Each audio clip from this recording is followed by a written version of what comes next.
Le courtier en rachat de crédit est un professionnel mandaté par son client pour faire racheter ou regrouper ses crédits. Il étudie la situation de son client, puis monte son dossier et le présente aux sociétés de rachat de crédit ainsi qu'aux banques qu'il estime les plus aptes à répondre aux besoins de son client. Pour être plus précis, l'article L5 119-1 du Code monétaire précise que l'intermédiation en opérations de banque et en services de paiement est l'activité qui consiste à présenter, proposer ou aider à la conclusion des opérations de banque ou des services de paiement ou à effectuer tous travaux et conseils préparatoires à leur réalisation. Le cadre légal du courtier en rachat de crédit. Tout d'abord, parlons de l'appellation légale du courtier en rachat de crédit. La véritable appellation du courtier en rachat de crédit est intermédiaire en opérations bancaires et services de paiement, aussi désigné sous l'acronyme IOBSP. Il est un professionnel indépendant de toute banque ou de toute société de crédit. Il a le devoir d'agir pour le bien de son client. La formation du courtier en rachat de crédit. L'attestation de compétences professionnelles de l'IOBSP peut être obtenue de 3 manières. La manière la plus courante est une formation de 150 heures suivie d'un contrôle de connaissances. En second lieu, un certain niveau d'expérience professionnelle acquis dans une banque ou un établissement de crédit permet d'obtenir une équivalence. Enfin, certains diplômes en droit, en économie ou en finance donnent automatiquement lieu à une attestation professionnelle d'IOBSP. Tous les ans, le courtier en rachat de crédit doit passer une mise à niveau, exactement comme les experts comptables et autres professionnels du droit. L'immatriculation à l'ORIAS. Tous les IOBSP doivent être immatriculés à l'organisme pour le registre unique des intermédiaires en assurance, banque et finance, l'ORIAS. Cet organisme est une association en loi de 1901 créée en 2007. L'objectif de ce registre est d'homologuer la profession d'intermédiation en assurance et services financiers.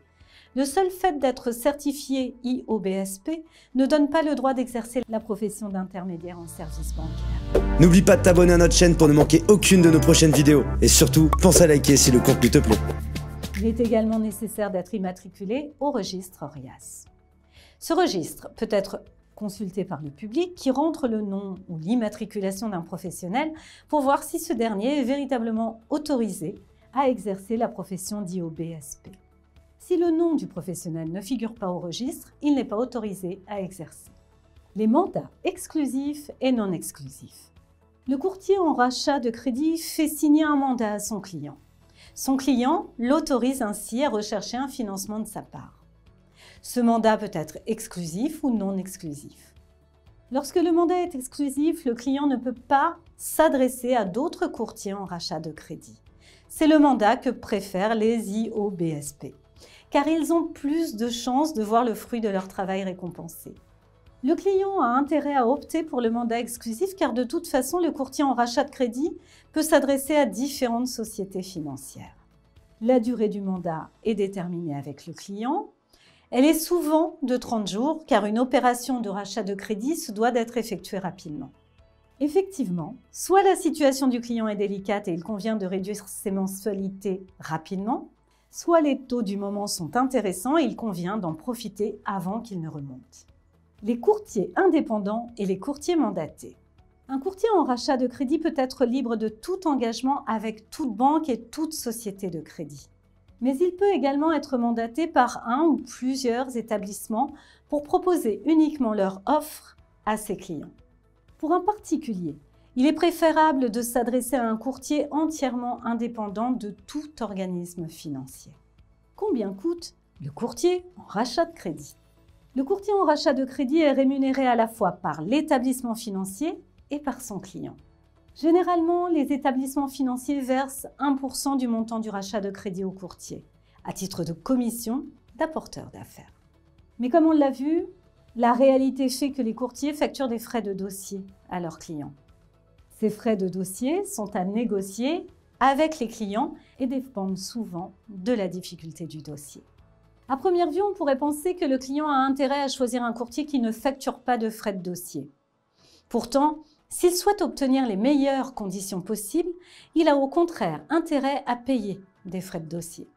Effectivement, lorsqu'un courtier est bien rémunéré, il dispose de davantage de temps pour expliquer toutes les particularités d'un contrat de crédit à son client. Par ailleurs, le courtier a tout intérêt à trouver la meilleure formule pour son client, sinon il ne sera pas payé. Un intermédiaire en opérations bancaires et services de paiement n'a pas le droit de demander la moindre somme d'argent à son client, avant que ce dernier n'ait reçu les fonds promis. Ainsi, si son client refuse la solution qu'il lui propose, le courtier ne peut pas lui facturer le temps qu'il a passé à monter son dossier. Un courtier en rachat de crédit a donc tout intérêt à considérer la faisabilité du dossier de son client avant d'engager de son temps. Et pour cela, il dispose d'un filtrage effectué par les autres intermédiaires qui lui envoient ses clients.